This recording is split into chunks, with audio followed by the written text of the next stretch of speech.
आज top angle का camera थोड़ा बहुत ज्यादा ही ऊपर जाने वाला है, थोड़ा ग्रह नक्षत्रों तक हम चले जाएंगे। तो हमारे साथ जो मेहमान हैं वो भैया सबसे ज्यादा सर्च किए जाने वाले एस्ट्रोलॉजर हैं देश के, और 25 साल से ज्यादा का अनुभव है उनका। हमारे साथ डॉक्टर विनय बजरंगी मौजूद है। आप वाकई बता देते हैं यूपीएससी क्लियर हो गया या नहीं होगा? इसके पीछे एक बहुत सिंपल सी बात यह है कि दिल्ली चुनाव में इस बार आपको क्या लग रहा है, केजरीवाल का भविष्य क्या है?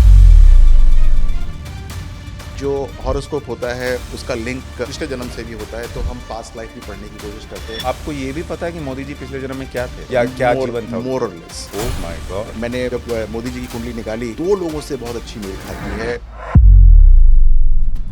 ये हो सकता है कि कुछ कंट्रोवर्शियल हो या कुछ हो, लेकिन फिर भी जैसे केजरीवाल जी हैं तो सबसे दिलचस्प जो है वो योगी जी की हॉरोस्कोप है। अच्छा, हाँ, यदि योगी जी का हॉरोस्कोप को तुलना की जाए तो कुंभ को लेकर इतनी चर्चा है, महाकुंभ को लेकर इतनी चर्चा है, उसमें ग्रह नक्षत्रों का क्या रोल है? मान लीजिए कि मैं अभी बहुत दूर हूँ सॉल्वेशन से या कि मोक्ष से, लेकिन जब मैं जाकर स्नान करूंगा तो उसके अंदर मैं काफी अच्छे पॉइंट्स जोड़ दूंगा, यानी कि फिर मुझको हो सकता है कि अगले 10 जन्म ना लगे, सिर्फ 2 जन्म में मेरा काम हो जाएगा। बहुत सारे हमारे मतलब हिंदू धर्म में तो खास करके कि कुंडली मिला के ही शादी होती है, तो भी इतने डिवोर्स केसेस कैसे होते हैं? कुंडली गलत मिला देते हैं लोग या उसमें कुछ गड़बड़ हो जाती है बात? With due respect to everyone, कुंडली एक्चुअली मिलाना कोई जानता ही नहीं। अच्छा, और हम सोचते हैं कि यदि गुण नहीं मिले तो उसके अंदर कुंडली नहीं मिली। दोनों में बहुत मतलब गलतियां मिलती हैं। एक वो भी तो कहते हैं कि लड़का मांगलिक है, लड़की मांगलिक है, इसका कितना इंपॉर्टेंस है?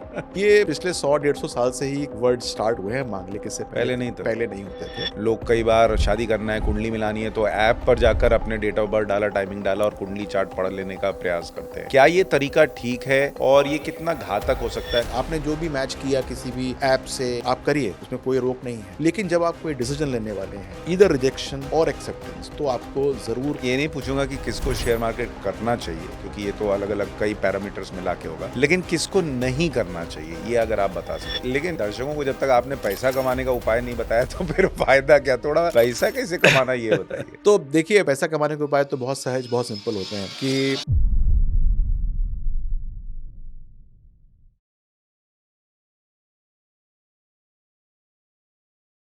नमस्कार, top angle with Sushant Sinha में आपका बहुत स्वागत है। टॉप एंगल, जहां हम किसी भी विषय को थोड़ा टॉप एंगल पर जाकर देखने का प्रयास करते हैं ताकि उसे समग्र तौर पर देख पाएं, वृहद तौर पर समझ पाएं।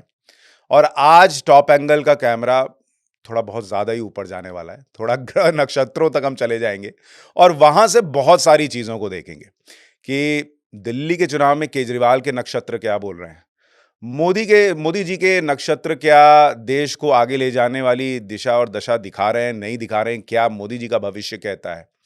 इसके अलावा कुंभ जिसकी इतनी चर्चा है, उसमें ग्रह नक्षत्र ऐसी क्या दशा बनाते हैं कि उस स्नान किया तो बहुत पुण्य प्राप्त होता है।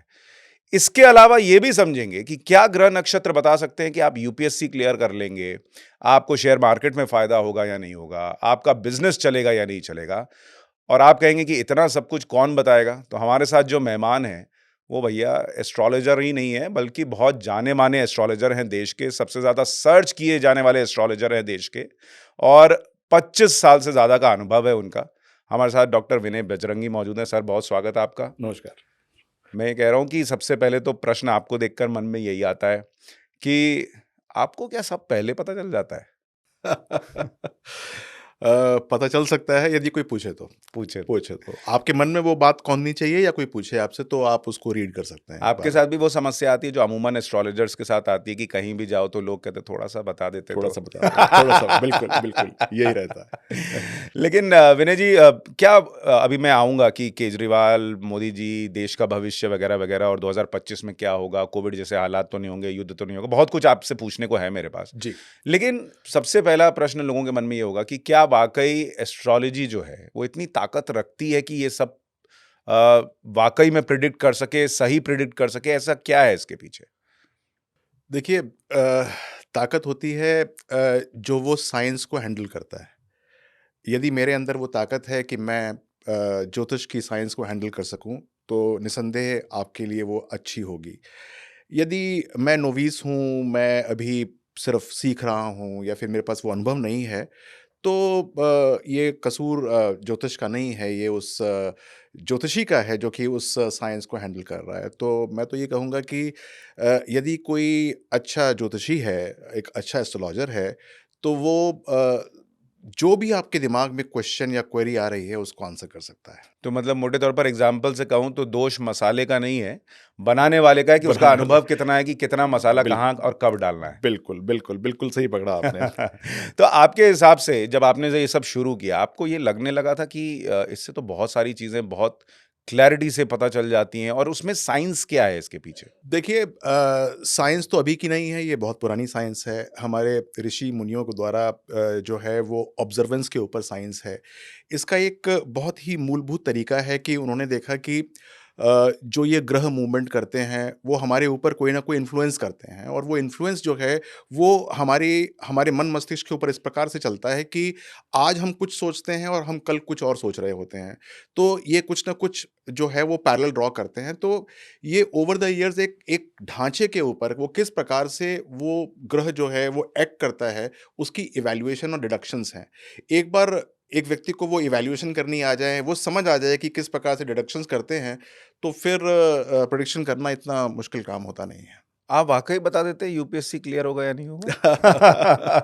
इसके पीछे एक बहुत सिंपल सी बात ये है कि आपकी क्षमता क्या है? बहुत बार क्या होता है कि हर व्यक्ति अपने आप को ज्ञानी समझता है, जुपिटर बहुत होता है उसके पास। तो वो अपने आप को अपने से ज़्यादा किसी को समझता ही नहीं है। ये हर एक के अंदर थोड़ी-सी प्रॉब्लम है। लेकिन अगर सपोज़ उसका समावेश बुध के साथ ना हो, मरकरी के साथ ना हो, तो वक़्त रहते हुए वो उसको अपनी बात की अभिव्यक्ति नहीं कर सकता। यानी कि कंसीव तो उसने कर रखा है अच्छा खासा ज्ञान, लेकिन जब उसकी अभिव्यक्ति करनी है तब वो नहीं कर पाता। तो ये अभिव्यक्ति हो सकती है कि नहीं हो सकती है जब एक टाइम आएगा जिस टाइम के अंदर उसको अभिव्यक्ति करनी होगी कि नहीं करनी, वो कर पाएगा कि नहीं कर पाएगा, ये पता चल सकता है। तो वास्तव में उसके अंदर कितनी कैपेबिलिटीज़ हैं और उसकी फैकल्टी कितनी डेवलप्ड है और वो यूपीएससी क्लियर कर पाएगा या फिर इस प्रकार के और समकक्ष बहुत सारे एग्ज़ाम्स होते हैं, वो क्लियर कर पाएगा कि नहीं कर पाएगा, ये बताया जा सकता है। मुझे लगता है राहुल गांधी को भी आपको एक बार अपने अपनी कुंडली दिखानी चाहिए। वो भी अभिव्यक्ति में कई बार पीछे रह जाते हैं। सोचते अच्छा है, लेकिन बोलते हैं तो कांड हो जाता है। लेकिन मैं थोड़ा जब पॉलिटिक्स की बात कर ही रहा हूँ, थोड़ा इंटरेस्ट लोगों का जगाते हैं। जी। क्या आप चुनाव प्रेडिक्ट कर सकते हैं और दिल्ली चुनाव में इस बार आपको क्या लग रहा है? केजरीवाल का भविष्य क्या है? देखिए जैसे आपने ये पहली बार मुझसे पूछा है मैं नॉर्मली पॉलिटिकल एस्ट्रोलॉजी नहीं करता हूँ क्योंकि मैं खुद से क्वेश्चन नहीं पूछता नॉर्मली। हुँ, खुद से मैं तब ही क्वेश्चन पूछता हूँ जब कोई जीवन मरण की बात हो या कि मैं किसी के पेशेंट के पास जाऊँ और वो मुझसे अपनी बात ना पूछता हो, तब मैं उससे पूछूंगा कि इसका क्या होगा, तब मैं एक प्रश्न चार्ट बनाता हूँ। लेकिन आपने आप क्वेश्चन पूछा है तो वास्तव में जो है वो मुझे इस समय पता है कि जो आपने क्वेश्चन पूछा है उसमें जो एसेंडेंट है वो क्या चल रहा है और उसके अंदर मंगल बैठा हुआ है। तो आप किसको जीतते हुए देखना चाहते हैं? तो मैं आपको बताऊँगा कि वो देखिए जो मैं तो है पत्रकार हूँ, मैं जीतते हुए किसी को नहीं देखना चाहता। जो भी पब्लिक को पसंद आए वो जीते, जो पब्लिक के लिए अच्छा काम करे जीते। तो मैं बेसिकली क्या है इसके अंदर 2 पार्टी बनानी होती हैं, ए पार्टी और बी पार्टी। तो एक को ए पार्टी बनाना पड़ेगा और जो पूछता है वो उसका रुझान किस तरफ है वो ए पार्टी होती है नॉर्मली। हुँ। और बी पार्टी वो होता है जो उसका रुझान जिसकी तरफ कम होता है। तो मैं अच्छा, तो एक इसमें एक काम कर सकते हैं, जी। ए पार्टी चूँकि अरविंद केजरीवाल के नाम में ए है तो उनको ए पार्टी कर देते हैं। बीजेपी में बी है तो उनको बी पार्टी कर देते हैं और हमारे कैमरा पर्सन से पूछते हैं तुम किसको जीतते हुए देखना चाहते हो? बीजेपी को कि केजरीवाल को? बीजेपी को। अच्छा, तो फिर ए पार्टी का मतलब हुआ कि ए अब ये देखना चाहते हैं तो ए पार्टी बीजेपी हो गई फिर। और अच्छा, जो बी पार्टी है वो केजरीवाल हो गया क्योंकि ठीक, ये अब क्वेश्चन वाले हो गए। ठीक है। तो इसके अंदर जो जो पलड़ा है वो काफ़ी हद तक बीजेपी का भारी हो जाता है और अरविंद केजरीवाल इसके अंदर बहुत हद तक नीचे हो जाते हैं। ऐसा क्यों? ऐसा इसलिए क्योंकि जब हम तुलना कर रहे हैं पूरे ग्रहों की, तो हम ये देखते हैं कि कितना फ़ोर्स है उस समय। तो फ़ोर्स देखने के लिए हमको जो असेंडेंट होता है, वो देखना पड़ता है, 3rd हाउस देखना होता है, 6th हाउस देखना होता है, 10th और 11th ये उपचय घर होते हैं। और इसी प्रकार से जो 7th हाउस होता है, 7th हाउस उसका लगन हो गया बी पार्टी का, फिर 9th हाउस देखना होता है, फिर उसका 12th हाउस देखना होता है और फिर 4th और 5th देखना होता है। तो ये जो आपने मुझसे क्वेश्चन पूछा तो मैंने इसकी गणना की, क्योंकि इस समय मुझे पता है कि कौन-कौन से स्टार्स कहाँ-कहाँ हैं। हुँ।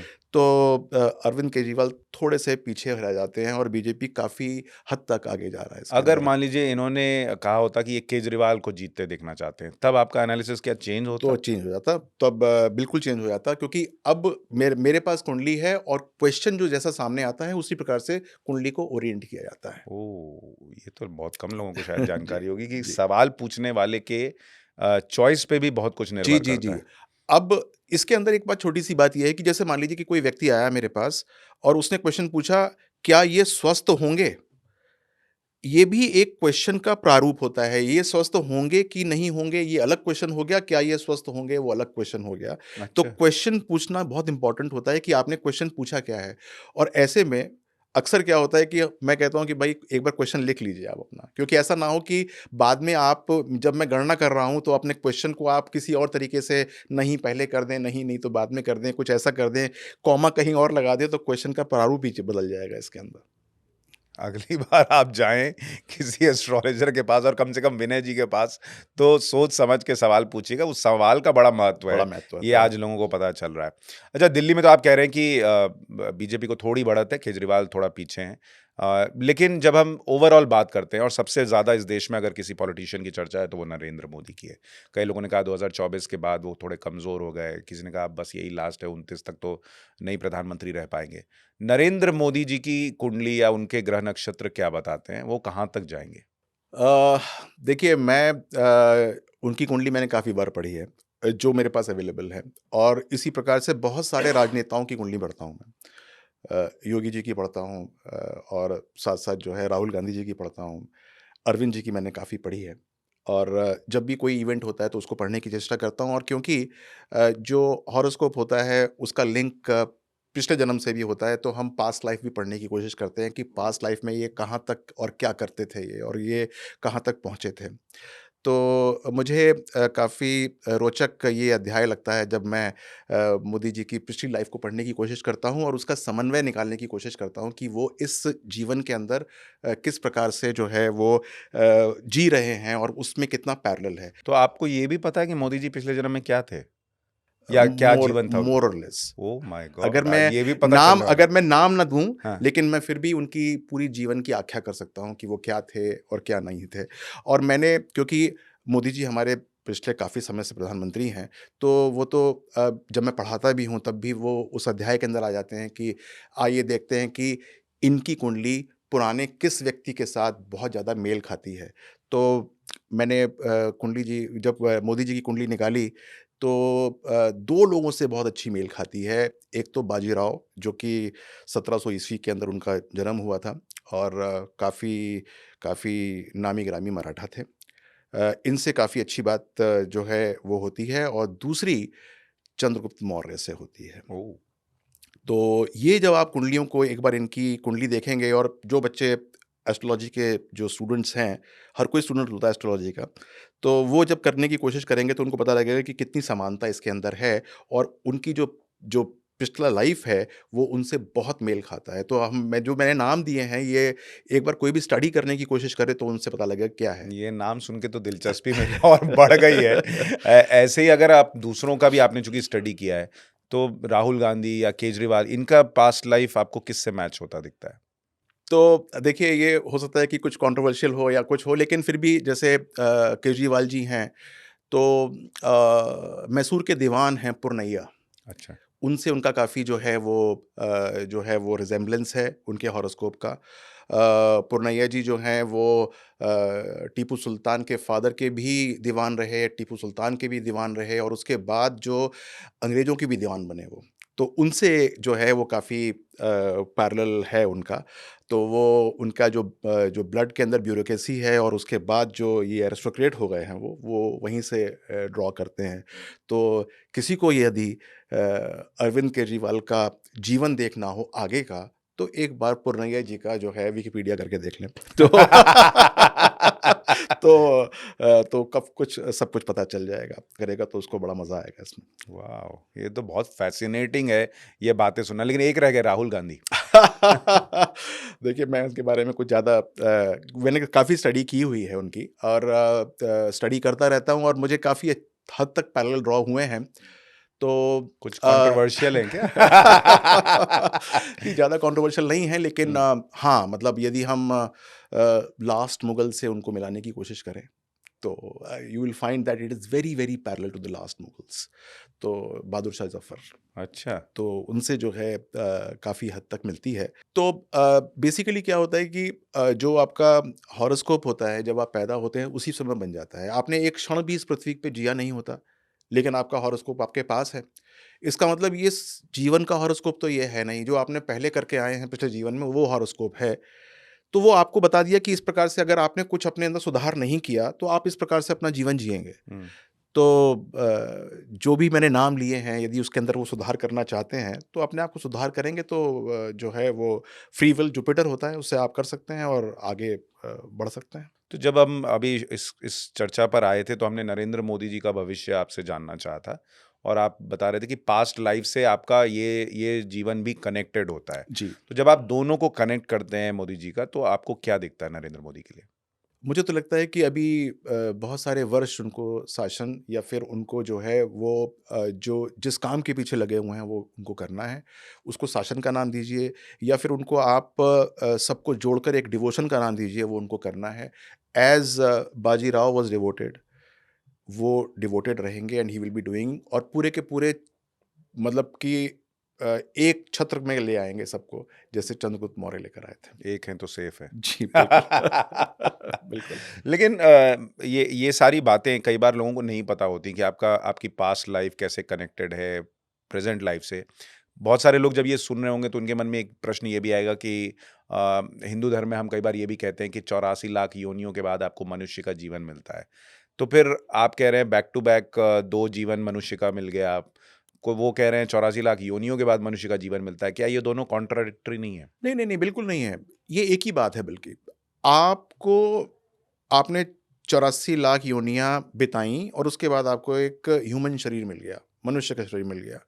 अब आपका अगला काम क्या है? आपको जो आत्मा है वो बैकुंठ धाम तक पहुँचानी है। ये आपके ऊपर अब उद्देश्य है। तो धीरे-धीरे आप जो है उसको पहुँचाने की चेष्टा करते हैं। When you excel as a human being तो आपको मोक्ष मिल जाता है, सॉल्वेशन हो जाती है, लिबरेशन हो जाता है। तो अब जैसे आप ह्यूमन शरीर में आ गए हैं, तो अगला भी ह्यूमन रहेगा। आप इसको अगले से पिछले से कैसे अच्छा करेंगे, अगला इससे कैसे अच्छा करेंगे और धीरे-धीरे आप अपनी आत्मा को बैकुंठ धाम तक लेके पहुँच जाएँगे। तो दैट इज़ द इवेंचुअल गोल। वो हमको अचीव करना है। जिस दिन वो अचीव हो जाएगा तो हम मोक्ष के जैसे कुंभ की आप बात कर रहे थे तो वो वाला काम हो जाएगा। तो इस पे हम कुंभ पे आ जाएँ, लेकिन उसके पहले मेरे मन में एक प्रश्न ये आया कि आपको पता है आप पिछले जन्म में क्या थे? जब आदमी एस्ट्रोलॉजी की पढ़ाई करना शुरू करता है तो उसके पास किसी का हॉरोस्कोप नहीं होता अपने सिवाय। तो हाँ, सबसे पहले तो अपना ही पढ़ता है वो। तो आपने अपना पढ़ा तो क्या निकला, ज़रा ये राज़ खोलिए? ये राज़ खोलने की ज़रूरत नहीं है अभी। लेकिन अब मैं आपको अपना डेट ऑफ बर्थ ज़रूर भेजूँगा ताकि बिल्कुल, पता बिल्कुल, चले बिल्कुल। मेरी कुंडली कैसे मैच होती है, ज़रा पता तो चले। जी। लेकिन अब अभी हमने कुंभ की भी बात की। कुंभ को लेकर इतनी चर्चा है, महाकुंभ को लेकर इतनी चर्चा है, उसमें ग्रह नक्षत्रों का क्या रोल है? और अगर हम महाकुंभ में डुबकी लगा रहे हैं, स्नान कर रहे हैं और कहा जाता है कि आप बहुत पवित्र पल है, आप जो है वो सारे पाप धुल गए। इसका साइंटिफिक कॉन्सेप्ट क्या है और एस्ट्रोलॉजी से कैसे जुड़ा हुआ है? देखिए ये सारी की सारी पहली बात तो मान्यता के हिसाब से है और साइंस भी बताता हूँ मैं आपको। सबसे पहले इसका एस्ट्रो साइंस क्या है इसके पीछे कि या पहले माइथो साइंस क्या है इसके पीछे कि जब चर्निंग ऑफ द ओशन हुआ था, समुद्र मंथन हुआ था, तो देवताओं के 12 दिन लगे थे और 12 दिन के अंदर जो रत्न प्राप्त हुए हमको समुद्र से, वो हमको मिले, उसके अंदर एक अमृत था। 12 दिन जब ये सारा प्रोसेस हुआ, देवताओं का जो 1 दिन होता है, वो मनुष्यों का 12 साल होते हैं। 12 दिन लगे यानी कि 144 साल उनको लगे अ, मनुष्यों के, जिसके अंदर वो मंथन उन्होंने किया और वो सारी की सारी चीज़ें जो कि निकली, वो उन्होंने निकाली। उसके अंदर एक अमृत था और वो अमृत जहाँ-जहाँ छलका, वहाँ-वहाँ पूर्ण कुंभ होता है, जो कि हर 12 साल के बाद होता है और 144 साल के बाद महाकुंभ होता है, जो कि सिर्फ़ प्रयागराज में ही होता है। अब इसके अंदर एक एस्ट्रोलॉजिकल फीचर होता है जिसके अंदर सूर्य एक पर्टिकुलर राशि के अंदर अंदर होता है और साथ में आपका जो जुपिटर होता है वो भी उसके साथ उस राशि के अंदर होता है। 12 साल का जो है वो जुपिटर अपनी दोबारा उस राशि के अंदर प्रवेश करता है। अब जब जुपिटर और सूर्य के साथ सैटर्न भी एक पर्टिकुलर युति बनाता है, राहु भी एक युति बनाता है, वो फीचर 144 ईयर्स में होता है और वो सॉल्वेशन का टाइम होता है जिसके अंदर बहुत बार क्या होता है कि जैसे होता नहीं है कि कुछ नंबरों से रह गए हम। हमारा नहीं हो पाया, हमने यूपीएससी के एग्ज़ाम दिए, कुछ नंबरों से रह गए। जो कुछ नंबरों से जिनका सॉल्वेशन नहीं हो पा रहा, मोक्ष को नहीं हो पा रहे, बहुत सारे ऐसे लोग हैं, ऋषि-मुनि हैं, जो कि हो सकता है कि कुछ नंबरों से रहते हों। यहाँ पर जब वो स्नान करते हैं, ये 144th ईयर की बात बता रहा हूँ, तो सॉल्वेशन उनका ग्रेस मार्क्स मिल जाते हैं और अच्छा। सॉल्वेशन हो जाता है। तो ये कहा जाता है कि मान लीजिए कि मैं अभी बहुत दूर हूँ सॉल्वेशन से या कि मोक्ष से, लेकिन जब मैं जाकर स्नान करूँगा तो उसके अंदर मैं काफ़ी अच्छे पॉइंट्स जोड़ लूँगा। यानी कि फिर मुझको हो सकता है कि अगले 10 जन्म ना लगें, सिर्फ़ 2 जन्म में मेरा काम हो जाए या 3 में काम हो जाए। तो इस प्रकार से होता है। तो ये 144 ईयर की ये महानता है और यदि कोई नहीं गया है कुंभ तो ज़रूर जाए और वहाँ पर डुबकी लगा के आए। कई बार इसका बड़ा मज़ाक बनाते हैं लोग कि अरे! ये क्या बात हुई कि एक डुबकी लगाए और सारे पाप धुल गए, फिर तो जो भी पाप कर लो और जाके एक डुबकी लगा लो। ये पाप धुलने का कॉन्सेप्ट क्या है? ये कहाँ से आया और क्या वाक़ई ऐसा होता है कुछ बही खाता जिसमें ऊपर-नीचे हो सके? देखिए ऐसा तो नहीं है कि आपने डुबकी लगाई और पाप धुल गए। लेकिन जब हम इस प्रकार के तीर्थ करते हैं, तो वास्तव में हमारा मन जो है वो निर्मल होना शुरू हो जाता है। और जब वहाँ से हम आते हैं, तो हम काफ़ी समय तक निर्मल रहते हैं। तो हमारा मन नहीं करता है या हम फिर उस तरफ हम हमारी जो जो कोशिशें होती हैं वो थोड़ी-सी पॉज़िटिव हो जाती हैं। हम नेगेटिव काम कम करते हैं या कम करने की चेष्टा करते हैं। हमने जाकर एक बार अर्ज़ी लगाई कि हमारा मोक्ष हो जाना चाहिए या इस बार हमको मोक्ष मिल जाना चाहिए, तो नेक्स्ट टाइम अगर मैं कोई नेगेटिव काम करूँगा, तो मैं जो हूँ सोचूँगा 10 बार कि अभी तो मैं वो करके आया हूँ, वहाँ पर अर्ज़ी लगा के आया हूँ कि मेरा जो है वो काम हो जाए और यहाँ पर ये नेगेटिव काम कर रहा हूँ, तो वो अपने आप को विथड्रॉ करना शुरू कर देता है। तो बहुत लोग यूँ कहते हैं कि हमारे पाप धुल गए, इसलिए नहीं धुलते पाप कि हमको आगे और पाप करने हैं, इसलिए कि आगे जाकर हम पाप अब कम से कम करेंगे। हाँ, अभी हमारे कुछ कोलीग गए थे कवरेज के लिए महाकुंभ, तो उन्होंने भी कहा कि सुशांत भाई हमने जब डुबकी लगाई तो आप मानिएगा नहीं लेकिन ऐसा लगा कि मन शांत हुआ। जी। तो जो आप कह रहे हैं मेरे ख्याल से उनका एक्सपीरियंस वही रहा है कि वही रहता है और काफ़ी समय तक रहता है। फिर आदमी जो है जब आता है कुंभ स्नान करके तो उससे चाहकर भी गलती नहीं होती है। वो फिर गलती कम से कम करने की कोशिश करता है, तो निर्मल हो गया मन, बहुत अच्छा हो गया। हाँ, तो मतलब आपको तो खुद जाना ही चाहिए महाकुंभ में, लेकिन अपने बॉस को भी ले जाना चाहिए, उसको भी शांत रहना बड़ा ज़रूरी है, ताकि आपको काम में गाली कम पड़े। पर ये ना लाइटर नोट पे था। पर विनय जी जब हम ये सारी चर्चा कर रहे हैं बहुत सारे ऐसे लोग हैं जिनका कहना है कि भाई इतने लोग हैं दुनिया में, एक ही समय पर इतने सारे लोग पैदा हो रहे हैं। ग्रह नक्षत्रों की दिशा दशा तो उस वक़्त सबके लिए एक ही होगी जो लोग पैदा हो रहे हैं। तो सबका जीवन अलग-अलग कैसे है और क्या सब पर एक इम्पैक्ट नहीं पड़ना चाहिए? देखिए ये होती है एक नैटल पोज़ीशन यानी कि जब आप पैदा होते हैं, तो जैसे ही आप अपने माँ के पेट से बाहर निकले, वूम्ब से बाहर निकले, तो हर एक ग्रह जो है उनको आशीर्वाद देता है और वो जिस कक्षा में होता है वहाँ से आशीर्वाद देता है। मान लीजिए गुरु अच्छी कक्षा में है, वहाँ से देगा। मान लीजिए राहु कोई नेगेटिव कक्षा के अंदर, तो वहाँ से वो अपना कुछ ना कुछ प्रताप देगा उस बच्चे के ऊपर। तो उसके जो इमोशंस होते हैं, जो उसका सिस्टम होता है, वो वैसे डेवलप हो जाता है। तो बर्थ टाइम का इसलिए इम्पोर्टेंस है पहली बात कि उस समय जो ग्रह नक्षत्र थे वो किस प्रकार से ओरिएंट थे। अब इसके अंदर प्लेस बहुत इम्पोर्टेंट होता है कि आप कहाँ पैदा हुए। दिल्ली के अंदर भी मान लीजिए कि 50 किलोमीटर का फ़र्क है, तो वहाँ से भी ग्रह नक्षत्रों की जो पोज़ीशनिंग है, वो चेंज हो जाती है। तो हमको लैटीट्यूड, लॉन्गिट्यूड चाहिए होते हैं कि कहाँ पर पैदा हुआ और अगर हमको लैटीट्यूड, लॉन्गिट्यूड मिलते हैं, तो एक टाइम भी होगा, लेकिन उसके ग्रह नक्षत्र बदले हुए मिलेंगे। यानी कि हम उसको अगर फाइनल चार्ट्स देखेंगे, तो हमको उसके अंदर चेंजेस दिख जाएँगे कि क्या चेंजेस हैं इसके अंदर। ओके, तो यानी जैसे आप कहते हैं कि घर में अगर आप गौर करें तो हर कमरे में सूरज की रोशनी अलग-अलग आ रही होती है एंगल जी, के हिसाब से, जी। तो कहीं ज़्यादा गर्मी महसूस होगी, कहीं कम होगी, वैसे ही लोकेशन और टाइमिंग का बहुत इम्पोर्टेंस हो बहुत बड़ा जाता है। इम्पोर्टेंस है। ठीक है। मैं आपकी वेबसाइट भी देख रहा था और उसपे मैंने देखा कि जैसे आपने शुरू में भी कहा था कि यूपीएससी क्लियर होगा या नहीं इसका प्रेडिक्शन करना, बच्चा जो है वो कौन कैसा होगा इसको लेकर प्रेडिक्ट करना, शादी को लेकर प्रेडिक्ट करना। क्या ये चीज़ें वाक़ई में संभव हैं और कितनी प्रिसाइज़ली आप कर पाते हैं, कितनी उसमें चूक की या इधर-उधर होने की गुंजाइश रहती है? मेरे ख्याल से जो क्वेश्चंस अभी आपने कहे हैं, ये तो बहुत अच्छे प्रिसिजन से आंसर हो सकते हैं, बहुत अच्छे प्रिसिजन से, क्योंकि ह्यूमन नेचर, ह्यूमन किस प्रकार से एक्ट करेगा, ये बहुत अच्छी तरह से डेसिफर्ड है ज्योतिष विज्ञान के अंदर। और ग्रहों की प्लेसमेंट और नक्षत्रों की प्लेसमेंट और किस प्रकार से मोमेंट है, किस प्रकार से दशाएँ हैं, ये हमारे पास पिछले 7-8 हज़ार साल का अनुसंधान है। और बहुत आराम से जो है ये हम जो है वो बता सकते हैं कि किस प्रकार से एक्शन होने वाला है।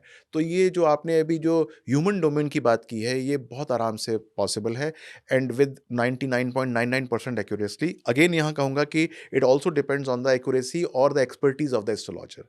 अगर एस्ट्रोलॉजर एक्सपर्ट एक्सपर्ट रखता है, उसकी एक्सपर्टीज़ है, तो निसंदेह वो बहुत अच्छी तरह से तो उस आप पर आपका कोई किस्सा आप बता सकते हैं जब आपने बहुत प्रिसाइजली जो है वो प्रिडिक्ट किया और वो हुआ, या ऐसा कुछ अगर आप उदाहरण दें? ऐसे बहुत सारे होते हैं, एक नहीं बहुत सारे होते हैं, लेकिन बहुत बार जैसे आप यूपीएससी की आप बात कर रहे थे, तो मेरे पास एक सज्जन आए अपने पुत्र के साथ, और वो ग्रेजुएट थे और 2-3 साल से तैयारी कर रहे थे, और वो जो सज्जन थे वो खुद आईएएस ऑफिसर थे। उनका पुत्र जो है वो ये सोचता था कि मैं भी आईएएस बनूँ, और वो तैयारी कर रहे थे, लेकिन 1-2 बार के अटेम्प्ट में हो नहीं पाया था। तो वो मेरे पास आए और मुझसे कहने लगे कि इनकी कुंडली देख के बताइए कि हो पाएगा कि नहीं हो पाएगा, या फिर ये वेस्टेज कर रहे हैं अपने समय की। तो मैंने उनको कुंडली देख के बताया कि भाई ये होना असंभव सही है, मुश्किल है। ज्ञानवान हैं लेकिन डिलीवरेंस नहीं है, टाइम पे डिलीवरेंस नहीं है, तो ये हो नहीं पाएगा। तो मेरी बात से वो नाराज़ हो गया लड़का कि मैं तो अपने 2 ढाई साल, 3 साल झोंक चुका हूँ इसमें, और कोई मेरे को एकदम अब्रप्टली कह दे कि नहीं हो पाएगा, तो मेरे तो सारे के सारे जो ढाई 3 साल गए हैं, वो खराब हो गए। तो उसने मुझसे ये बात बोली, मैंने बोला यार, मैंने इसलिए बोला कि तुम्हारे ढाई 3 साल ही खराब हुए हैं अभी। आगे 2-3-4 साल और खराब होंगे तो क्या होगा तुम्हारा, ये समझने की चेष्टा करो। उसके बाद तुम कहीं के नहीं बचोगे। और आगे की दशाएँ जो हैं वो और स्टिफ़ हो जाएँगी और परेशानी वाली हो जाएँगी। तो वो जो है मेरी बात से बहुत खिन्न हुआ और बहुत परेशान हुआ, और वो मेरा कमरा छोड़ के चला ही गया। उसके फ़ादर ने मुझे पैसिफ़ाई किया कि देखिए मेरा बेटा है, लेकिन क्या करें, ये है, वो है। तो मैंने उसको बताया कि नहीं, ऐसी बात नहीं है, चिंता मत कीजिए। इसको थोड़ा-सा चेंज करने की कोशिश कीजिए। यद्यपि ये होगा नहीं, ये आपकी बात नहीं मानेगा, लेकिन फिर भी यदि आप कर पाएँ तो इसके आगे वाले साल बच जाएँगे। उस बच्चे का नहीं हुआ। तो ये प्रिसिजन होता है कि जब पता लगता है कि क्या होने वाला है और क्या नहीं होने वाला है, और एक बार आप किसी को सही प्रकार से, ज्योतिष का मतलब ये होता है कि आपको एक सही डायरेक्शन दिखा दी जाए कि आप इस प्रकार से जाइए। तो आपको आपकी आपकी मंज़िल भी सुगम हो जाएगी और मिल भी जाएगी। आपका रास्ता सुगम होगा और मंज़िल मिल जाएगी। कभी ऐसा भी हुआ आपके साथ कि कोई प्रिडिक्शन आपने किया और वो बहुत भारी गलत साबित हो गया? देखिए, ये तो जब आप अनुभव के साथ चल रहे होते हैं तो ऐसा होता है। जब हम शुरुआत में जब करते थे एस्ट्रोलॉजी ज्योतिष जब हम पढ़ते थे, तो उस समय तो स्ट्राइक रेट ही बहुत ख़राब होता था। तो जब पढ़ते हैं आदमी तो आप उसको इंटरप्रिटेशन आपकी ठीक नहीं होती है, लेकिन जब आपकी गलती होती है और आपके अंदर उत्सुकता होती है ये जानने की क्यों हुआ, तो फिर आप उस सब्जेक्ट के अंदर और अंदर जाने की चेष्टा करते हैं और जागते हैं, और अपनी गलती को खोजने की कोशिश करते हैं। और यही एक्सपीरियंस की जो मैं बात कर रहा था कि इट इज़ नॉट दैट कि मेरे पास बहुत पढ़ाई या ज्ञान है, मेरे पास बहुत सारे फेलियर हॉरोस्कोप्स देखने का एक्सपीरियंस है कि कहाँ-कहाँ पर जो है मैंने गलती करी थी, और वो मैं अब पकड़ना जानता हूँ कि वो गलती अब नहीं हो सकती। तो कोई एक कांड तो बताइए, मज़ा आए थोड़ा। जब आपको बहुत गाली पड़ी शुरुआती दिनों की। देखिए, शुरुआती दिनों में आपके पास ज़्यादा हॉरोस्कोप्स होते नहीं हैं। हुँ। तो अ, तब तो आदमी पकड़-पकड़ के हॉरोस्कोप देखता है, लाओ ले तुम्हारा धागे देख देता आपका देख दूँ, आपका देख दूँ, हूँ। तो मेरे को जब पढ़ना होता था तो मुझे हॉरोस्कोप चाहिए होते थे। तो स्पेसिफ़िकली जैसे मुझे मान लीजिए कि वो लोग जो कि तलाक ले रहे हैं या फिर डिवोर्स ले रहे हैं, उनके हॉरोस्कोप चाहिए, तो और वो मिलते नहीं हैं आपको। तो कड़कड़डूमा कोर्ट है यहाँ पर दिल्ली में, तो मैं वहाँ जाया करता था, और वहाँ पर जो लोग वहाँ पर खड़े होते थे अपने डिवोर्स के लिए, मैं उनके पास जाता था कि भाई आपकी ज़रा डेट ऑफ बर्थ दिखाइए, मैं देखता हूँ कि ये तलाक होगा कि नहीं होगा। तो बहुत लोग जो हैं वो रुष्ट हो जाते थे, क्या बात कर रहे हो? और बल्कि जानते थे कि यार तुम ज्योतिषी हो क्या? अरे यार हमने तो कुंडली मिला के शादी की थी और उसके बाद हम यहाँ पर जो है वो जूझ रहे हैं और ये हो रहा है और वो हो रहा है।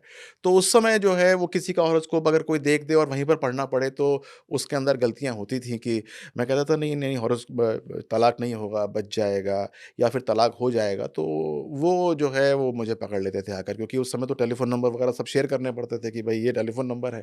तो ये सब होते थे।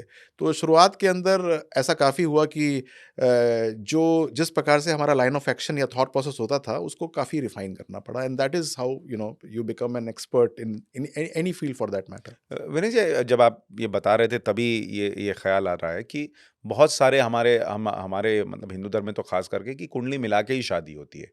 तो भी इतने डिवोर्स केसेस कैसे होते हैं? कुंडली गलत मिला देते हैं लोग या उसमें कुछ गड़बड़ हो जाती है बाद में? अब देखिए सबकी अपनी-अपनी सोच है, समझ है, and with due respect to everyone, कुंडली एक्चुअली मिलाना कोई जानता ही नहीं है। अच्छा। हाँ। अ, हम सोचते हैं कि हमने गुण मिला लिए तो कुंडली मिल गई, और हम सोचते हैं कि यदि गुण नहीं मिले तो उसका मतलब कुंडली नहीं मिली। दोनों में बहुत मतलब गलतियाँ मिलती हैं, और मैं इस माध्यम से, इस मंच से ये कहना चाहूँगा लोगों से कि भाई ये समझने की कोशिश करो कि गुण सब कुछ नहीं होते हैं। आज के समय गुण के अलावा भी बहुत सारी चीज़ें हैं।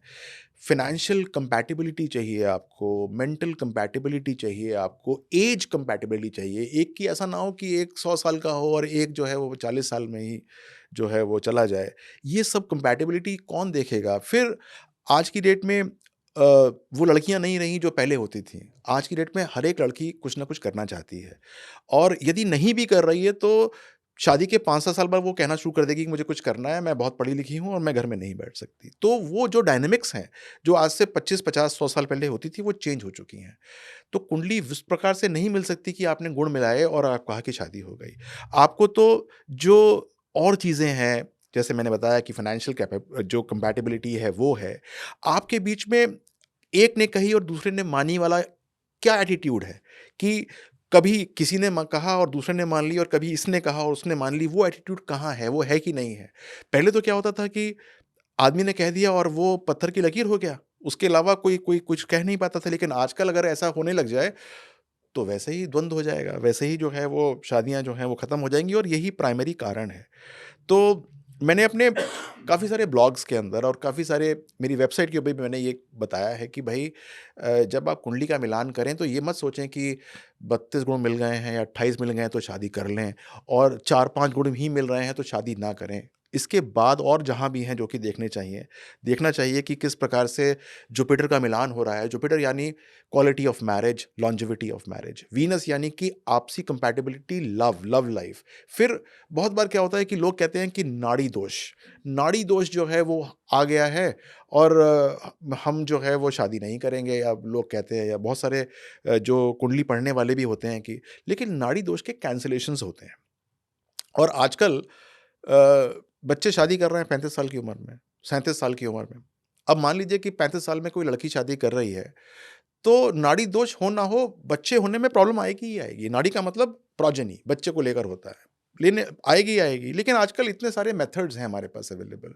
आईवीएफ है, आईयूआई है, जिसके माध्यम से जो है, वो जो निसंतान होते हैं, उनको भी संतान प्राप्त हो जाती है। तो अगर नाड़ी दोष भी है, तो उसकी कैंसलेशन देख लेनी चाहिए कि हो रही है कि नहीं हो रही है, और उसके बाद भी डॉक्टर से मिल लेना चाहिए कि अगर सपोज़ बाद में कोई दिक्कत होगी, तो हम इसमें आगे जा सकते हैं कि नहीं जा सकते। तो अब्रप्टली कि हमने कुंडली के गुण मिलान देखे और हमने बंद कर दिया, ऐसा नहीं करना एक चाहिए। वो भी तो कहते हैं कि लड़का मांगलिक है, लड़की मांगलिक है, इसका जी, जी। कितना इम्पोर्टेंस है? ये पिछले 100 150 साल से ही वर्ड स्टार्ट हुए हैं मांगलिक, इससे पहले नहीं था। पहले नहीं होते थे। मंगल एक बहुत अच्छा और प्रधान ग्रह है। अ, एग्रेशन देता है, और आपके अंदर जो खून है उसका कारक है, वीर्य का कारक है। लड़की के अंदर जो उसकी मेंस्ट्रुएशन साइकिल है उसका कारक है, तो वो खराब ग्रह हो नहीं सकता। बात ये है कि अगर कहीं गलती से वो नेगेटिवली प्लेस्ड है और आपकी डोमेस्टिक लाइफ को जो है वो खराब कर रहा है, तब परेशानी का कारण बन सकता है। लेकिन ये सिर्फ मंगल के साथ नहीं है, ये हर एक ग्रह के साथ है। मान लीजिए शनि एक नेगेटिव तरीके से बैठा हुआ है, मैरिड लाइफ के ऊपर एक नेगेटिविटी दे रहा है, तो वो भी खराब करेगा। तो वो मांगलिक है तो वो शनिक हो गया। अगर मान लीजिए सूर्य नेगेटिव तरीके से बैठा हुआ है, तो वो मांगलिक नहीं हुआ, वो सूर्य के कारण उसको परेशानी हो रही है। तो ये देखना बहुत ज़रूरी होता है कि किस ग्रह के कारण ये परेशानी हो रही है। तो अगर मांगलिक हैं भी, तो परेशान नहीं होना चाहिए। मांगलिक, मैंने देखा कि एक और भ्रांति है कि बहुत सारे लोग ये मान के रहते हैं कि हम मांगलिक हैं, जबकि वो होते नहीं हैं। तो 75% जो ये लोग मानते हैं कि मैं मांगलिक हूँ, वो मांगलिक हैं नहीं। कोई तरीका है बिना एस्ट्रोलॉजर के पास गए कोई लक्षण से पता लगे कि मैं मांगलिक हूँ, नहीं हूँ? देखिए, ये जो है ना, जो मांगलिक की आप बात कर रहे हैं, ये शादी के बाद की बात कर रहे हैं। वैसे तो आपके अंदर एग्रेशन है तो बहुत अच्छी बात है, आपके अंदर डिसीजन लेने की पावर है तो बहुत अच्छी बात है, आपके अंदर एक लीडरशिप क्वालिटी है तो बहुत अच्छी बात है। लेकिन शादी के बाद यही जो एग्रेशन है, ये जो है वो चीखा-चल्ली में कन्वर्ट हो जाता है। लीडरशिप क्वालिटीज़ अगर हैं तो वाइफ़ कहेगी, "यार तुम अपनी चलाते हो हमेशा, हमारी चलने नहीं देते कहीं कहीं पर भी।" तो ये लीडरशिप क्वालिटी एक नेगेटिव रूप में कन्वर्ट हो गई। तो ये सब चीज़ें हॉरोस्कोप से देखी जाती हैं कि ये काउंटर बैलेंस हो रहा है कि नहीं हो रहा है। बहुत बार क्या होता है कि जो आपकी क्वालिटीज़ हैं एज़ अ इंडिविजुअल, वो एज़ अ पर्सन कंपैटिबल नहीं हो रही हैं, क्योंकि वो दूसरा आदमी इससे असहज हो रहा है। वो सोचता है कि यार ये अपनी चला रहा है, या इसके अंदर बहुत गुस्सा है, हर चीज़ को अपने हिसाब से देखने की कोशिश करता है, हर चीज़ को ऐसे करता है, तो वो एक नेगेटिविटी आ सकती है। तो it has to be seen through the horoscope, इसके अंदर कोई थंब रूल से ना जाए मेरे ख्याल से। और ये जो लोग जेम्स पहनते हैं, मैं देख रहा हूँ आपने तो कुछ भी नहीं पहना हुआ है, गले में भी मैं जितना देख पा रहा हूँ आपने कुछ नहीं पहना है। तो जी। ये जो रत्न होते हैं, इनका कोई इम्पोर्टेंस है? क्या ये ग्रह दोष खत्म करते हैं, नहीं करते हैं? देखिए, पहली बात तो कोई ग्रह दोष नहीं होता, दोष तो कोई भी खत्म नहीं कर सकता। एलिवेशन होता है कि हम एलिवेट करना है कि नहीं करना है। देखिए, हम कोई भी चीज़ धारण करते हैं, उसको आप ऐसे समझिए कि आप अपने घर में किसी को बुला रहे हैं। तो आप अपने घर में किसको बुलाते हैं? जो आपके अच्छे मेहमान होते हैं, आपके अपने रिश्तेदार होते हैं जो कि आपको बलिष्ठ करते हैं। तो हम रत्नों को भी वैसे ही पहनते हैं जो कि हमारे लिए अच्छे होते हैं, लेकिन थोड़े-से दबे होते हैं, या फिर उनके अंदर इतना बल नहीं होता है, तो उनको बलिष्ठ करने के लिए हम धारण करते हैं। अगर आपके सारे के सारे ग्रह जो कि आपके सपोर्ट में हैं, वो बलिष्ठ हैं, तो कुछ पहनने की ज़रूरत नहीं है। तो आपके बलिष्ठ है ग्रह, आपने इसलिए नहीं पहना है। मैं नॉर्मली पहनता नहीं हूँ, क्योंकि मेरे जो मुझे जिनको बल दे रखा है, वो ऑलरेडी बलिष्ठ हैं, तो वो पहनने की ज़रूरत नहीं है। कभी किसी दशा के अंदर वो निर्बल होंगे, तो मैं उस दशा के में उसको धारण करने की चेष्टा करूँगा। अभी सारे के सारे अपने पूर्ण बल के साथ चल रहे हैं। हमको ये ज़रूर देखना चाहिए कि बहुत बार क्या होता है कि जो मैंने देखा है नॉर्मली कि लोग कुंडली के अंदर कोई नीच का है, या कोई जो है अमित्र राशि के अंदर बैठा हुआ है, तो उसने उसका पहन लिया। जबकि वो उसके लिए नेगेटिव है, तो उसको हमको बलिष्ठ करने की ज़रूरत थोड़ी ना है। अगर कोई नेगेटिव ग्रह है आपके लिए, अगर वो कुंडली में खराब है या हल्का दिखाई दे रहा है, तो उसको बलिष्ठ करने की आवश्यकता नहीं है। तो पहनना भी जो है वो बहुत सोच समझ के चाहिए। ऐसा नहीं है कुछ भी पहन लिया, कैसे भी पहन लिया, और उसके फल जो हैं नेगेटिव भी मिल सकते हैं। विनय जी, एक चीज़ जो आजकल बड़ी समस्या भी है कि लोगों के पास इंटरनेट है। बहुत सारे एस्ट्रोलॉजिकल प्रेडिक्शन करने वाले ऐप्स आ गए हैं। लोग कई बार शादी करना है, कुंडली मिलानी है, तो ऐप पर जाकर अपने डेट ऑफ बर्थ डाला, टाइमिंग डाला और कुंडली चार्ट पढ़ लेने का प्रयास करते हैं। क्या ये तरीका ठीक है? और ये कितना घातक हो सकता है अगर आप गूगल करके और चीज़ों को देख रहे हैं कि ये स्टोन पहन लूँ या ये कर लूँ? देखिए, मैं तो ये कहूँगा कि ये जो तरीका है वो तब तक ही ठीक है जब तक आप सीरियस नहीं हैं। अगर आप किसी को मना करने वाले हैं लेकिन आपको वो अच्छा लगता है, तो फिर आपको ज़रूर किसी से पूछना चाहिए, या किसी को हाँ कहने वाले हैं, तब ज़रूर पूछना चाहिए। आपने जो भी मैच किया किसी भी ऐप से, या आप करिए, उसमें कोई रोक नहीं है। लेकिन जब आप कोई डिसीज़न लेने वाले हैं, ईदर रिजेक्शन और एक्सेप्टेंस, तो आपको ज़रूर कोई एक्सपर्ट से पूछना चाहिए, अन्यथा आपका डिसीज़न गलत हो सकता है। आपने जो ये ऐप्स हैं, कभी उनको ट्राई किया कि उनमें से कितने सही बता रहे हैं, नहीं बता रहे ऐप तो मेरी भी है। ऐप तो मेरी भी है। हैं? तो मैंने आपको बताया ना कि अ, जैसे कि आप कोई भी चीज़ डालिए, तो ऐप जो होती है, जो उसके पास नॉलेज है, जितना आपने उसको नॉलेज दे रखी है, उसके हिसाब से उस वो बताना शुरू करेगी। लेकिन जो इंट्यूटिव नॉलेज है, वो उसके पास नहीं होती है नॉर्मली। तो वो नॉलेज या फिर वो चीज़ें जो कि परिहार करती हैं, परिहार का मतलब उसको काट देती हैं, समाप्त कर देती हैं, वो नॉलेज उसके पास नहीं होती है। मुझे पता है कि अगर कोई मंगल है, किसी के ऊपर मंगल भारी है, वो मंगला है मान लीजिए, मुझे पता है कि कौन से ग्रह उस मंगल दोष को समाप्त कर रहे हैं। लेकिन ये ऐप को पता नहीं हो सकता। तो मैं ये कहूँगा कि ये आपका बच्चा मंगला है, नॉट अ प्रॉब्लम। लेकिन ये व्यक्ति से शादी मत कीजिएगा, इससे मंगल दोष समाप्त नहीं हो रहा, लेकिन इससे कर दीजिएगा, इससे हो रहा है। ये मंगला होने के बाद भी हो रहा है और ये मंगला नहीं है तब भी हो रहा है। तो ये देखना बड़ा इम्पोर्टेंट है कि अ, वो अगर आप ये दोनों चीज़ें ऐप पे डालेंगे तो वहाँ पर जो रिज़ल्ट आएगा वो कांस्टेंट आएगा। लेकिन अगर सपोज़ एक ह्यूमन इंटरफ़ेस होगा तो आपको एक बेटर रिज़ल्ट मिल सकता है, यदि उसके पास इसका ज्ञान है तो। यानी मोटे तौर पर कह सकते हैं कि ऐप जो है वो आपको इनिशियल एक रीडिंग दे सकता है इनिशियल दे और सकता है। उसके बाद आपको एक्सपर्ट के पास जाकर ज़रूर समझना चाहिए अगर आप उस चीज़ को लेकर सीरियस हैं कि भाई ये जो बता रहा है वो ठीक है या नहीं है, या इसमें मुझे इसी तरह से आगे जाना चाहिए जैसे या नहीं जाना जैसे चाहिए। आप एक मॉल में जाइए और मॉल में आप एक को आपको लगा कि ये शर्ट यार बहुत अच्छी टंगी है। अंदर देखते हैं जाकर इसको। जब आप वो शर्ट उतरवाते हैं तो आप देखते हैं यार ये तो ठीक ही नहीं थी। और आप कोई और शर्ट जो कि आपने देखी भी नहीं होती, उसको लेकर आ जाते हैं। तो जो अट्रैक्शन हो रहा है, वो ही है सिर्फ़ ऐप कि एक बार आपने देख लिया। लेकिन जब आप कोई डिसीज़न ले रहे हैं तो you have to actually consult expert. ऐसे में जब बहुत सारी चीज़ों की हम बात करें तो उसमें एक मैंने देखा आप शेयर मार्केट के बारे में भी बता देते हैं कि शेयर मार्केट में फ़ायदा होगा, नुकसान होगा, ये कैसे हो सकता है? या कैसे होता है? शेयर मार्केट मैं स्पेसिफिकली शेयर मार्केट के बारे में नहीं बताता। मैं बताता हूँ इंडिविजुअल के बारे में कि आप शेयर मार्केट अगर करेंगे, तो ओह! आपके लिए वो फ़ायदेमंद होगी कि नहीं होगी।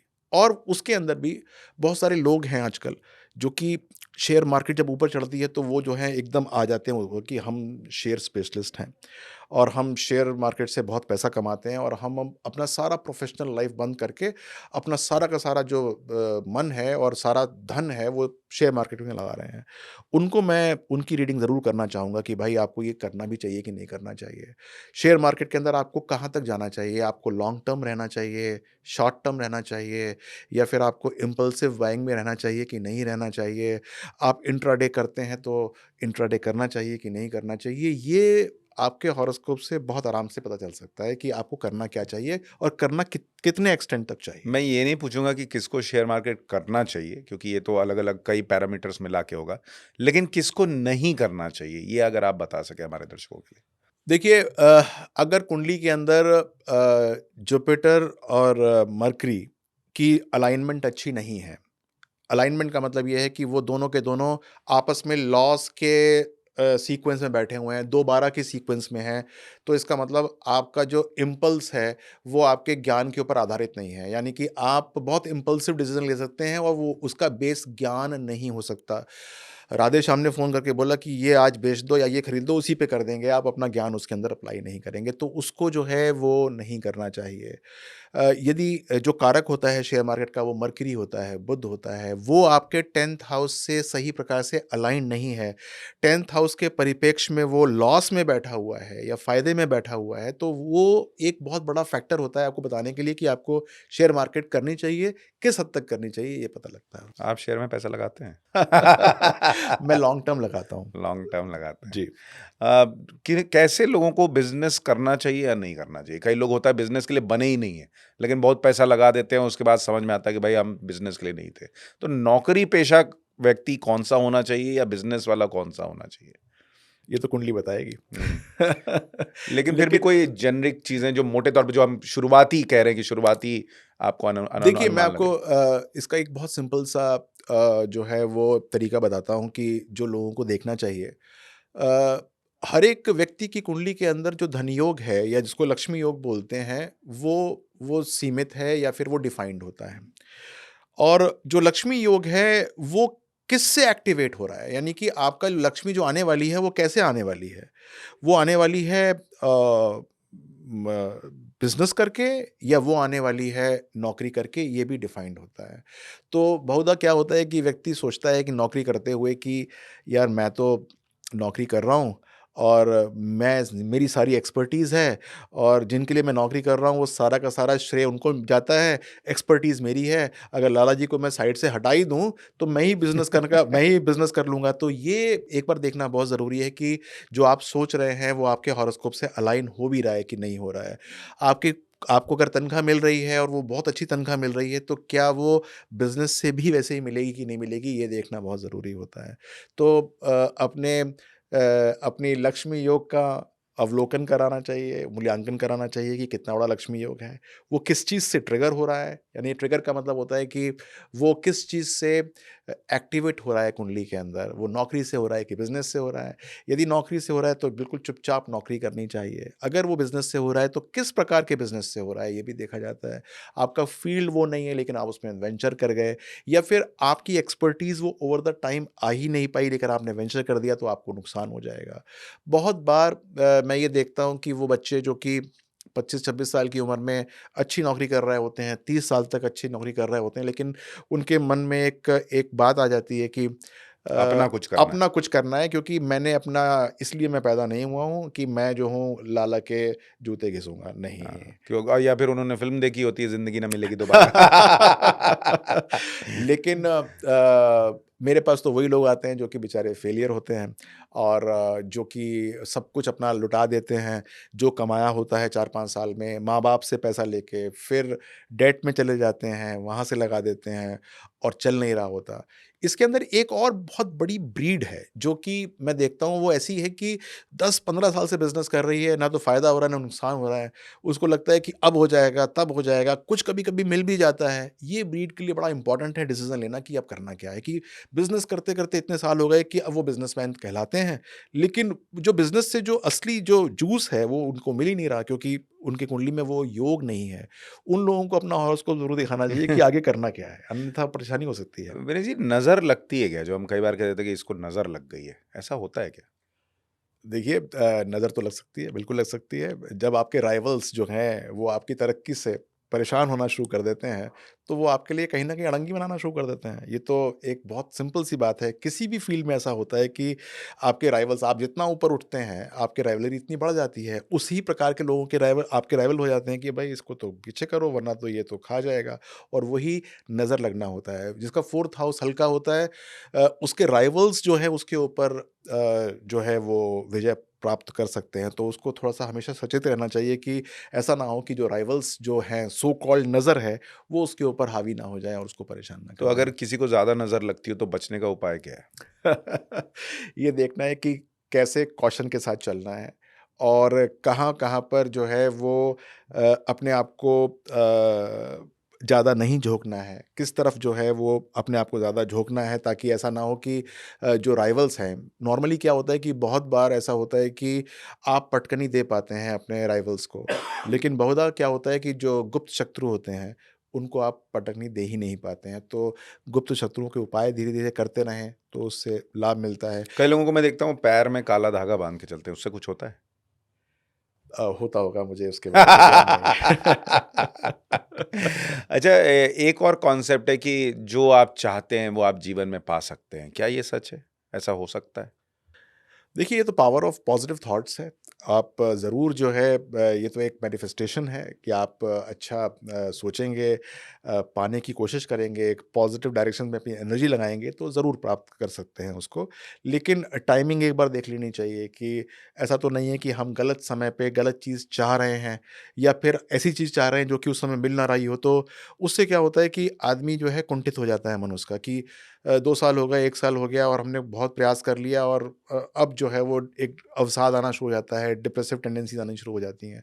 तो वो ना हो, मेरे ख़्याल से तो ये तो काफ़ी पॉज़िटिव चीज़ रहती है कि हम जो है वो मैनिफेस्ट करें कि हम आगे 2 साल में क्या होंगे, 3 साल में क्या होंगे, और इसके लिए एस्ट्रोलॉजी बहुत सिद्धस्त होता है, एस्ट्रोलॉजर बहुत सिद्धस्त होता है कि वो आपकी आने वाली जर्नी को प्लान कर सकता है कि भई अगले 1 साल में ये करना, 2 साल में ये करना, 5 साल में ये करना, 6 साल में ये करना। अब वो आप उसको मॉडिफ़ाई कर सकते हैं कि भई ये कैसे आप हम इसको यहाँ पर थोड़ा-सा और ऊपर जाना चाहते हैं, या यहाँ पर थोड़ा-सा हम इसको कांस्टेंट करना चाहते हैं, तो वो आपके फ्री विल के ऊपर डिपेंड होता है, आप उसको प्लान कर सकते हैं।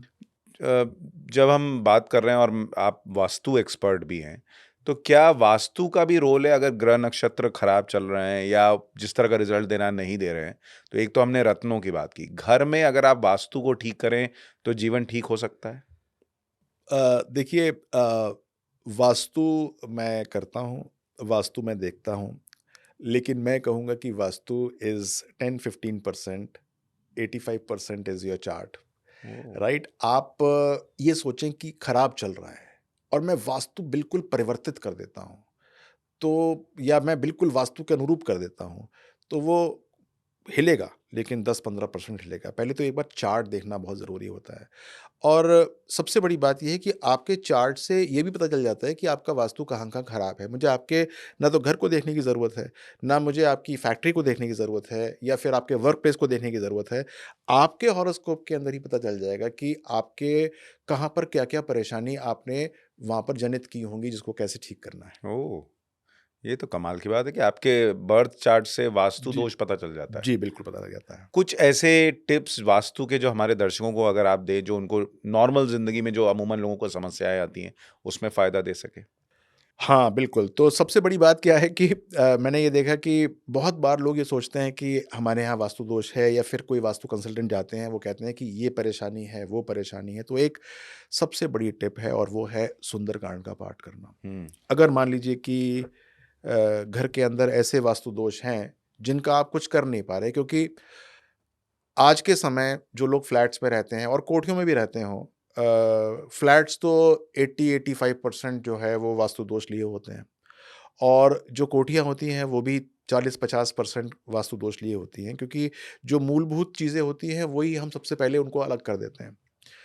तो घर के अंदर सुंदरकांड का पाठ होना चाहिए and that too on Saturdays, और महीने में सिर्फ़ 1 बार होना चाहिए। शाम के वक़्त होना चाहिए जब दोपहर मिलते हैं, मान लीजिए कि सूर्यास्त 6 बजे होता है, साढ़े 5 बजे शुरू करिए, 1 सवा घंटे चलेगा, साढ़े 6 पौने 7 बजे तक कीजिए। और यदि आप विधि से करते हैं, विधि का मतलब ये है कि अच्छे निर्मल मन से करते हैं, हनुमान जी को स्थापित करके करते हैं, तो घर में जितने भी वास्तु दोष हैं, वो सारे के सारे भंग हो जाते हैं। इसके बाद एक और काम कर सकते हैं कि घर के मुख्य द्वार के ऊपर एक पंचमुखी हनुमान जी लगा सकते हैं। ये भी वास्तु दोषों को भंग करता है। तो इससे पहले कि कोई कहे कि इसको तोड़ो, इसको फोड़ो, टॉयलेट को यहाँ कर दो या इसको यहाँ कर दो, ये वाला काम करके देखिए and this is a just 3 महीने, 4 महीने करके देखिए। मतलब महीने में 1 बार और 3-4 महीने करके देखिए, आपको अपने आप ही उस घर के अंदर से पॉज़िटिविटी आनी शुरू हो जाएगी, जहाँ से आपको लग रहा था कि नेगेटिविटी है। बहुधा मैंने देखा कि लोग जो हैं वो अपना घर चेंज करते हैं और वहाँ पर घर में कुछ नेगेटिविटी होती है या कोई चला जाता है, तो उनको लगता है कि ये सारा घर की वजह से हो रहा है। ये जो प्रोसेस मैंने बताया, ये करेंगे तो उससे बहुत अच्छा लाभ मिलना शुरू हो बजरंगबली जाएगा। हैं तो पावरफुल। सबसे ये पावरफुल। सबसे पावरफुल। लेकिन जब दर्शकों को जब तक आपने पैसा कमाने का उपाय नहीं बताया तो फिर फ़ायदा क्या? थोड़ा पैसा कैसे कमाना ये बताइए? तो देखिए, पैसा कमाने के उपाय तो बहुत सहज, बहुत सिंपल होते हैं कि सबसे पहले तो कुंडली दिखवाइए कि पैसे वास्तव में हैं कितने। हो सकता है कि अभी आपने वो पूरा पोटेंशियल अपनाया ही ना हो जो आपके पैसे आने वाले हैं। लेकिन बहुत सिंपल-सिंपल से उपाय हैं जो कि करने चाहिए घर में। शनि का उपाय करना चाहिए। शनि का पौधा आता है शमी, SHAMI, शमी। ये पौधा जो है वो घर के अंदर आपको लगाना चाहिए, बालकनीज़ में या कॉरिडोर्स में या छत के ऊपर, और इसको अपने हाथ से जल क देना चाहिए जिसको पैसे कमाने हैं। वो ये काम करेगा तो शनि गोचर में कहीं पर भी होंगे, वो लाभ ही देंगे उसको। ओह! तो ये शमी का पौधा लगाएँ। दूसरा क्या है कि यदि गुरु की प्रॉब्लम चल रही है, घर के अंदर हमेशा कह रहता है, परेशानी रहती है और उस कारण से पैसा जा रहा है, तो श्वेतार्क का पौधा लगाएँ, जो सफ़ेद अक बोलते हैं, मदार का पेड़ जो होता है, बहुत सहजता से मिलता है, जंगली भी उग जाते हैं। वो जो है वो अपने घर में लगाएँ, और जो व्यक्ति को ये संदेह है या जिसको पैसा कमाना है और उसको लगता है कि किसी न किसी कारण से नहीं हो रहा है, वो उसको जल करे, वो उसको जल दे रोज़, तो पैसा ही पैसा होना शुरू हो जाएगा। बस 2 पौधे लगाने हैं और उसके बाद पेड़ का जो कहते हैं वो नोट जो है वो बरसने शुरू हो वो जाएँगे। एक्चुअली थॉट प्रोसेस अलाइन होना शुरू हो जाता है। हुँ। आपको पता चल जाता है कि आप क्या काम गलत कर रहे थे और क्या काम आपको ठीक करना चाहिए। सब कुछ अच्छा हो जाएगा। 2025 को लेकर आपका प्रेडिक्शन क्या है? कैसा साल रहेगा? क्योंकि बीच में इतने युद्ध और कोरोना देख लिया, लोग बड़ा घबराते हैं, कहीं इन्वेस्ट भी करना तो सोचते हैं कुछ नया तो नहीं होगा। अभी चीन में वो नया वाला वायरस आया तो लोग घबरा के घर खरीदें नहीं खरीदें, क्या करें। 2025 थोड़ा शांत रहेगा, ये ट्रम्प आए कह रहे मैं युद्ध बंद करा दूंगा, होगा कुछ ऐसा? नहीं, 2025-2024 से तो बहुत अच्छा होगा। अच्छा। It is going to be a very positive year. अगर हम ग्लोबल देखें परिप्रेक्ष्य में, तो भी शांति बहाल होगी काफ़ी हद तक। और हाँ, हो सकता है कि कुछ यूनिट्स के अंदर परेशानियाँ हों, लेकिन वो इतनी नहीं होंगी कि वो नोटिसेबल हों। जितना नोटिस आपने 2024 में नेगेटिविटी करी है, वो बहुत हद तक कम हो जाएगी। और आप देखेंगे कि 2024 से ग्लोबल फ्रेटर्निटी बढ़ेगी, पॉजिटिविटी बढ़नी शुरू हो जाएगी, तो it will be nice year. मैं ये कहूँगा कि जो मोदी साहब की फिलॉसफी है, that is going to work on everyone for that matter.